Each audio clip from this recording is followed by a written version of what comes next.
El mensaje de hoy se llama La cruz de Cristo y el ladrón arrepentido. Le voy a pedir que abra su Biblia ahí en Lucas 23. Lucas 23, del 32 en adelante. Este sermón menciona los puntos más importantes de dos amigos en el mundo, pero enemigos de Cristo por las cosas que ellos hacían, por lo cual fueron condenados a morir en la cruz al lado de Jesucristo por las maldades que ellos habían hecho, y tenían que compartir el suplicio de Jesús en aquella cruz. Recordamos que la cruz es la forma más terrible de cómo el hombre ha creado una manera de sacrificar a una persona culpable, que es lo más doloroso. No existe una forma más terrible de hacer morir a alguien que no sea colgado en una cruz. Y el propósito del sermón de hoy es ver cómo el arrepentimiento verdadero, real y profundo en nosotros puede marcar un después, puede marcar un futuro en nosotros. ¿Cómo podemos nosotros ser rescatados? Tal vez en el último minuto, como le pasó a este malhechor, pero nosotros no tenemos que perder el tiempo. Tenemos que hacer un cambio y arrepentirnos profundamente.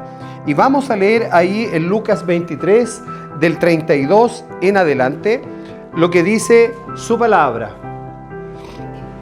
Llevaban también con él a otros dos, que eran malhechores para ser muertos. Y cuando llegaron al lugar llamado de la Calavera, le crucificaron allí, y a los malhechores, uno a la derecha y otro a la izquierda. Y Jesús decía: Padre, perdónalos, porque no saben lo que hacen. Y repartieron entre sí sus vestidos, echando suertes. Y el pueblo estaba mirando, y aún los gobernantes se burlaban de él, diciendo: a otros salvó, sálvese a sí mismo, si este es el Cristo, el escogido de Dios. Los soldados también le escarnecían, acercándose y presentándole vinagre, y diciendo: si tú eres el rey de los judíos, sálvate a ti mismo. Había también sobre él un título escrito en letras griegas, latinas y hebreas: este es el rey de los judíos. Y uno de los malhechores que estaba colgados le injuriaba diciendo: si tú eres el Cristo, sálvate a ti mismo y a nosotros. Respondiendo el otro le reprendió, diciendo: ¿ni aún temes tú a Dios, estando en la misma condenación?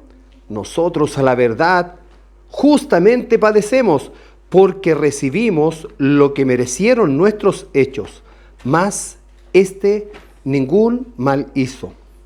Y dijo a Jesús: acuérdate de mí cuando vengas en tu reino. Entonces Jesús le dijo: de cierto te digo que hoy estarás conmigo en el paraíso. Amén. Qué tremenda historia es la que vamos a compartir en esta mañana. En primer lugar, vemos a Jesús el Cristo en aquella cruz junto al ladrón arrepentido. Hemos meditado hace unas semanas atrás los sufrimientos que vivió nuestro Señor Jesús en aquella cruz en el Calvario. Ahora veremos los pasos para el milagro de la conversión de un ladrón arrepentido. Jesús iba a ser crucificado entre dos malhechores, pero Jesús era inocente. Y en este lugar llamado Gólgota, que significa cráneo por su forma, la crucifixión es el tormento más penoso que puede existir. Es el más cruel de todos los que haya inventado el hombre. Y los soldados que estaban ahí, dice su palabra, que hicieron suerte con las vestiduras. La verdad era como una propina que ellos recibían por el trabajo, por ese cruel trabajo que estaban haciendo. Dice la palabra, ¿verdad?, que él soportó las burlas y los ultrajes de todos los que estaban allí. Todos los que estaban contemplando esta terrible escena, este sacrificio, como dice en el versículo 35, que el pueblo estaba mirando y los gobernadores se burlaban de él y le retaban que se salve él a sí mismo, pero también ojalá nos salve a nosotros. Pero ellos eran culpables y Jesús, él era inocente. Dice la palabra que sobre la cruz, sobre su cabeza, había una inscripción que decía: este es el rey de los judíos, este es el rey de los hombres. Y hoy día esa es una declaración universal que estaba puesto en distintas lenguas. Ahora vamos a ver la petición que hace Jesús en sus últimas horas de vida estando allí colgado. Recordamos que Jesús, antes de morir, habla con su Padre, ¿verdad?, en medio del dolor, de la tribulación, de su sufrimiento, y le dice: Padre, perdónalos porque ellos no saben lo que hacen. Estas 7 palabras tan conocidas y tan importantes para el mundo pecador, que a veces no tenemos en nuestra mente el verdadero concepto de lo que hizo Jesús antes de entregar su vida por usted y por mí y por la humanidad.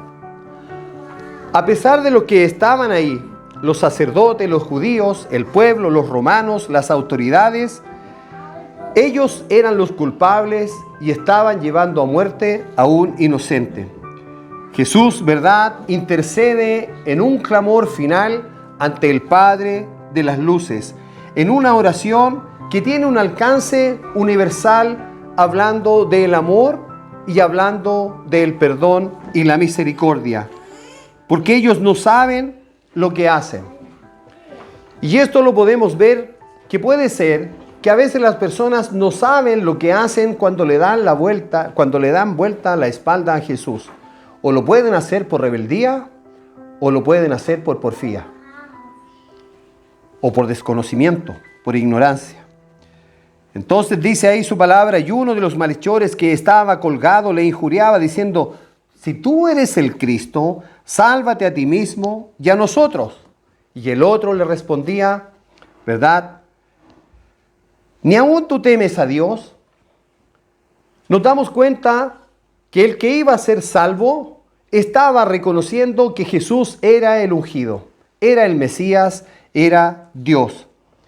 Nosotros, a la verdad, justamente padecemos. Podemos ya empezar a ver cómo Él está acercándose a un real y profundo arrepentimiento de reconocer que quien está a su lado es Cristo, el Hijo de Dios, como hemos estudiado en el libro de Juan. Vamos a ver la situación ahora del pecador de duro corazón, aquel que no se arrepintió, que no reconoció el poder de Cristo en aquella cruz. Uno de aquellos malhechores endureció su corazón hasta el final. No quiso ceder a pesar de que la muerte lo estaba llamando, a pesar de que él se estaba acercando a su final en esta tierra. A pesar de que estaba al lado de Jesús el Cristo, y así pasa en la actualidad con muchas personas y también dentro de la iglesia.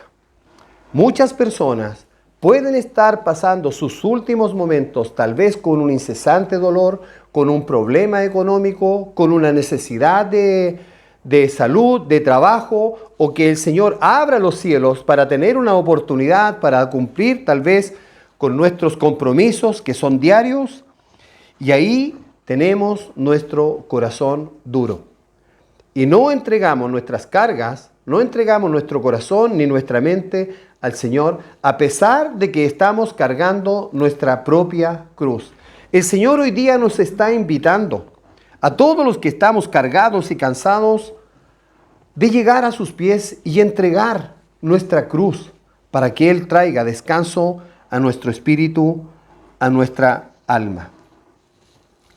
A pesar de que él estaba colgado al lado de Jesús, viviendo sus últimos momentos, viendo el dolor de estar clavado, a punto de entregar su vida en agonía, rezaba a Jesús, lo retaba y lo injuriaba, diciendo: si tú eres el Cristo, sálvate a ti mismo, pero también a nosotros. Qué terrible ver el perverso corazón de este hombre que permaneció duro hasta el final. No aprendió a hablar bien, ¿verdad? Contraatacaba a Jesús, a distinción de cómo ocurrió con su compañero de cruz. Así ocurre a veces, hoy día en la actualidad. El Señor hoy día nos invita que entreguemos nuestras cargas y ablandemos nuestro corazón duro a un corazón de carne. Vamos ahora a ver lo que ocurre con el otro ladrón. Aquel que rompió su corazón de piedra y empieza a acercar su alma al Señor. La conversión de este ladrón crucificado.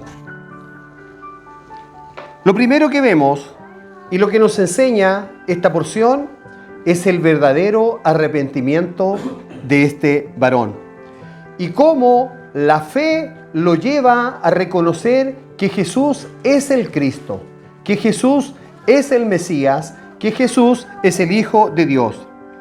De las palabras del ladrón podemos comprender mucho cuando dice: mas este ningún mal hizo. Y Jesús le dijo a Jesús: acuérdate de mí cuando vengas en tu reino. Por su boca está declarando de que Él es el rey de los judíos, y es por eso que le dice: acuérdate de mí cuando vengas en tu reino. Algún conocimiento tenía este ladrón, igual que el otro, pero él había ablandado su propio corazón. A pesar de que este malhechor había comenzado a injuriar a Jesús, se fue ablandando su corazón en medio de su sufrimiento, de su tribulación. O posiblemente operando bajo el poder del Espíritu Santo y la gracia de Dios. Este varón, este malhechor, llegó a percatarse que el hombre que estaba al lado suyo realmente era el rey de los judíos. Él estaba viendo el sufrimiento de Jesús en aquella cruz, siendo un hombre inocente. Y sus palabras a Dios pidiendo perdón porque no sabían lo que hacían, tiene que haber alcanzado su espíritu. Y tiene que haber influido el espíritu en este hombre. Lo cierto que llegado el momento de la gracia y la misericordia de Dios, éste alcanzó su oscuro corazón, reconociendo su propia condición de pecador, ya sin tener ninguna posibilidad de vivir. Reconociendo de que Él era el Hijo de Dios y que en ese momento de dolor y sufrimiento, Él podía estar en el reino de Dios, y por eso le pide a Jesús que se acuerde de Él cuando venga en su reino. Este hombre esperó el último momento de su vida, antes de entregar su último aliento, antes de exhalar su vida, buscar salvación eterna. Su espíritu generó preocupación por las injurias del otro ladrón que estaba allí colgado. Reconoció su terrible condición de pecador, de malhechor, su culpabilidad pecaminosa en su andar, con una clara declaración de la inocencia respecto de Jesús. Podemos ver que la fe transforma el corazón del pecador para llevarlo al arrepentimiento y buscar de Jesús. Lo lleva a tener una posición de humildad ante el Señor cuando le dice: Señor, acuérdate de mí cuando vengas en tu reino. Lo que hizo él fue depositar su último aliento de esperanza en Jesús. Ya no tenía escapatoria. Ahora nosotros podríamos compararnos con este ladrón arrepentido y examinémonos a nosotros mismos si realmente nosotros hemos reconocido a Jesús como nuestro Señor y Salvador. Si le hemos pedido que el Señor cambie nuestro corazón duro, nuestro corazón de piedra, como lo tenía Faraón, y nos ponga un corazón de carne. Si realmente hemos reconocido el poder y la pureza de Jesús, el Salvador. Y si también tenemos un reconocimiento consciente de que somos pecadores, de que fallamos todos los días, y el único que nos puede rescatar es Jesús el Cristo. Porque si estamos conscientes del poder de Dios, que lo podemos tener o obtener mediante la cruz y mediante la fe, nuestra mente va a ser renovada. Nuestra esperanza va a crecer nuestra fe.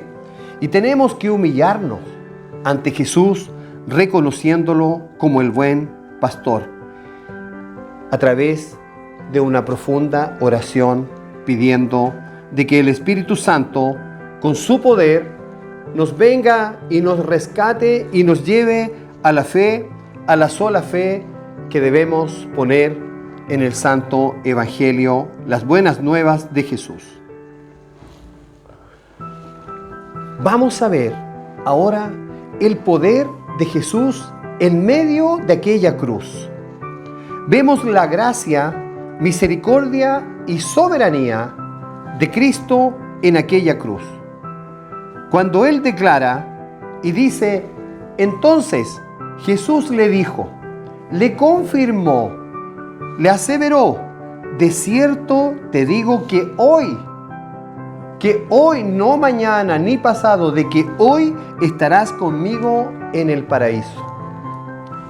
Vemos el poder de Cristo en la cruz. A pesar de que está su cuerpo sangrante, su poder está intacto para decirle: hoy estarás conmigo, porque Jesús ve lo más profundo del corazón de este malhechor arrepentido. La conversión sucedió antes de que vinieran todas las tinieblas sobre la tierra.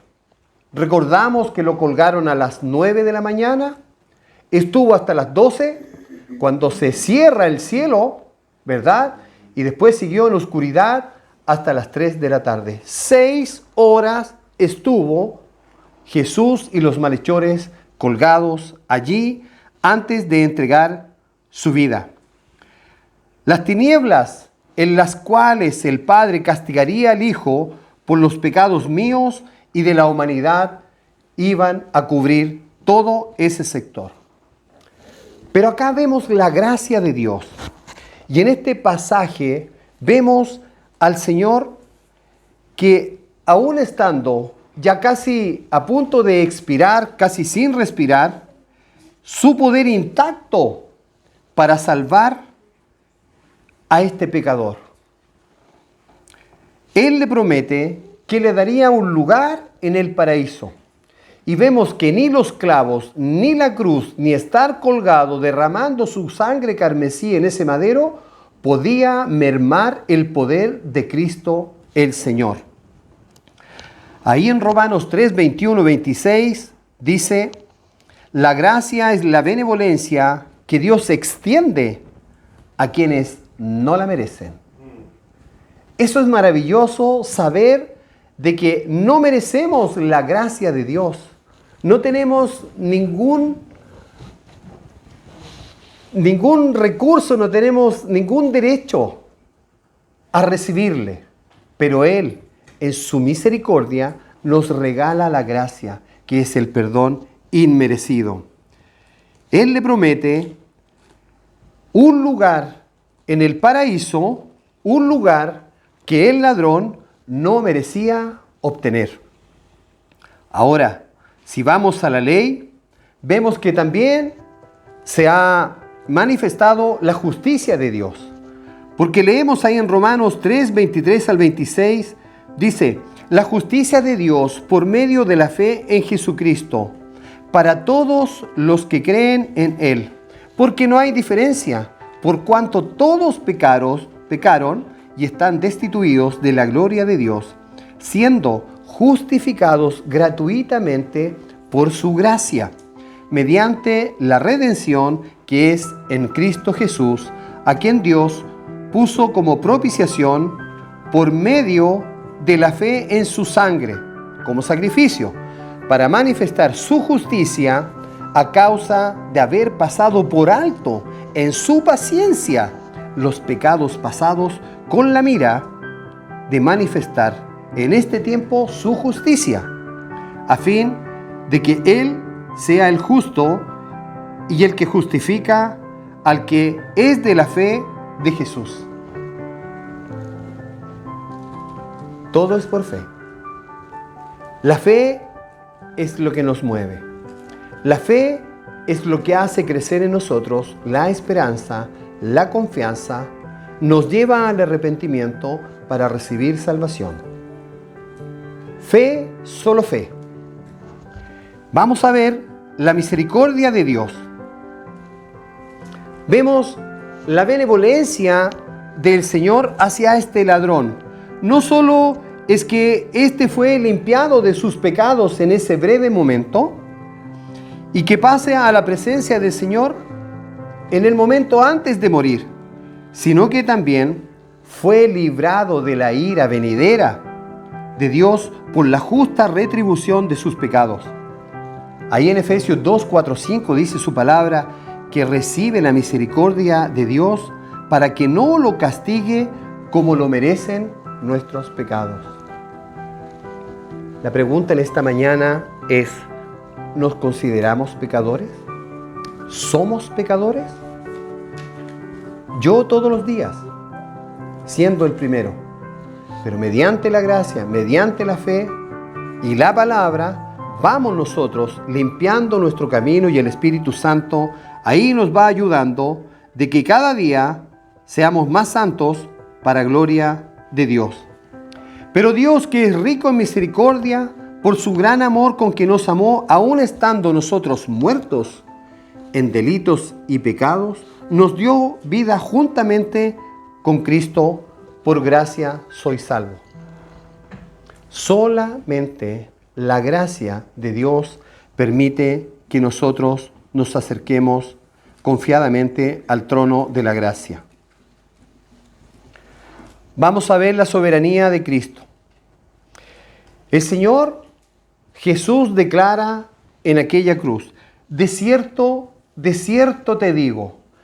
Es una palabra poderosa que Jesús usa, mostrándonos que ni los clavos, ni su momento de dolor, ni su tiempo de agonía eran capaces de detenerlo en esa cruz al momento de salvar a este pecador.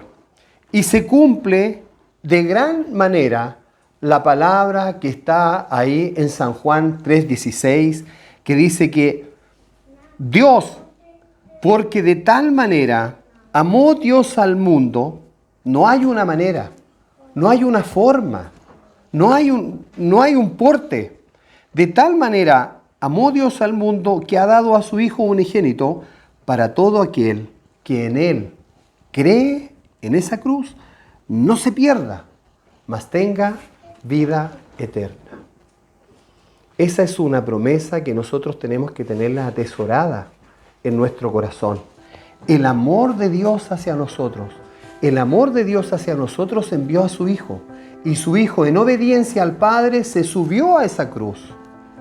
en obediencia al Padre y en amor a nosotros también. Hubo un sacrificio, hubo un pago, hubo una muerte, hubo derramamiento de sangre para que nosotros tengamos una posibilidad de ser salvos, escaparnos de la muerte eterna y tener vida eterna. Es por eso que es importante entender la gracia y misericordia de Dios, que son la base de la reconciliación de Dios, porque mediante el pecado nosotros estamos apartados de Dios, no tenemos comunión con Dios, pero a través de la muerte de Jesús podemos tener entrada al trono de la gracia. El Señor salva de quien Él tiene misericordia, de sus llamados. Él no le debe nada a nadie, y por mucho que hagamos muchas cosas, tampoco tenemos méritos. Él lo hace por amor, porque Él es soberano, ¿verdad? Y Él no nos necesita a nosotros. Nosotros le necesitamos a Él. Pablo fue un ejemplo de salvación, ¿verdad? Pero este ladrón no tenía ni siquiera un pasado religioso, no tenía obra, no tenía nada que entregar. Y todo lo podía recibir. Fue lo peor de lo peor. Pero así realmente somos todos nosotros. En la mochila, hijo, tengo una hojita. ¿Préstame una hojita? Una hojita que está doblada, por favor. Esa. Una hoja sola. A ver, préstame tú, por favor. Ah, esa. Gracias, hijo.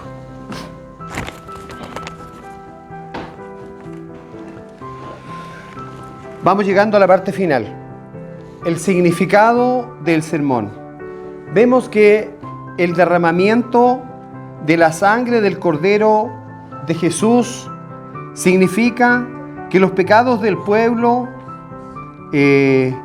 Dios los estaba limpiando. Y ahí en Hebreos 9:22 vemos los tipos y las formas cómo fueron cumplido este único acontecimiento. Y dice, y casi todo es purificado según la ley con sangre, porque sin derramamiento de sangre no hay remisión de pecado. Alguien tiene que pagar un precio por nuestros pecados. En el Antiguo Testamento eran animalitos, aves, inocentes.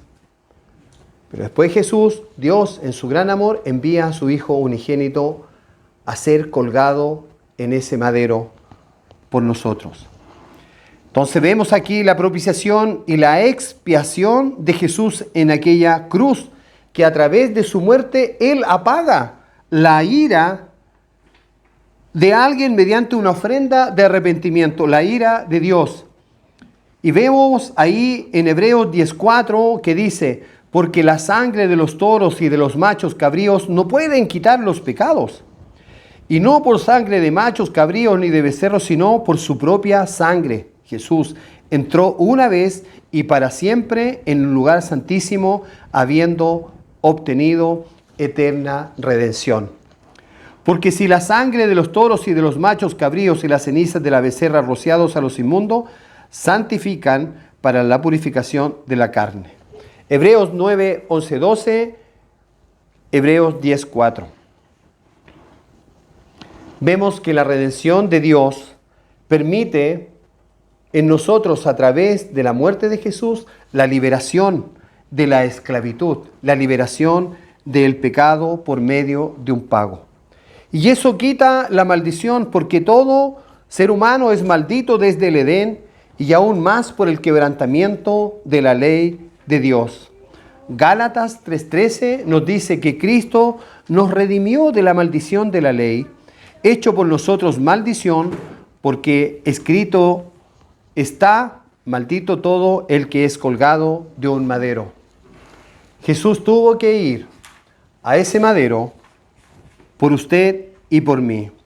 Y esto es el mayor significado, de mayor trascendencia, este sacrificio expiatorio de Cristo que resulta en una reconciliación del hombre arrepentido con Dios. Que esto permite que cambie la vida del hombre pecador a través de ese acontecimiento de ese día. Y el Señor nos llama a la reconciliación, como dice Colosenses 1:23, si en verdad permanecéis fundados y firmes en la fe y sin moveros de la esperanza del Evangelio que habéis oído, el cual se predica en toda la creación que está debajo del cielo, del cual yo, Pablo, fui hecho ministro. El Evangelio nos lleva a tener redención. Termino. No debemos esperar el último minuto de nuestra vida que nos alcance una crisis, una enfermedad terminal para llegar a los pies de Jesús y arrepentirnos. El caso de lo que ocurrió en este malhechor es un caso que nos enseña la misericordia de Dios para con nosotros, que a través del sacrificio expiatorio de Jesús, Él abre un camino a aquel que no tiene camino. Él trae luz a aquel que vive en oscuridad. Trae libertad a quien está cautivo de sus propios pecados. Y no solo cautivo o preso como los que están en la prisión. Hay personas que están afuera, más presas de sus propias cosas, de sus propios pecados, de sus propias cadenas, que los que están privados de libertad. Es tiempo de que nosotros busquemos la misericordia del Señor, arrepentirnos profundamente y poner la fe en Jesucristo para ser salvos de la ira de Dios. Pero también vemos que este pecador, este ladrón arrepentido, logra, mediante su fe y el arrepentimiento, la liberación para obtener salvación eterna. Amén. Amén. Inclina su rostro, vamos a orar. Señor, queremos darte gracias en esta mañana porque hemos leído, exhortado tu palabra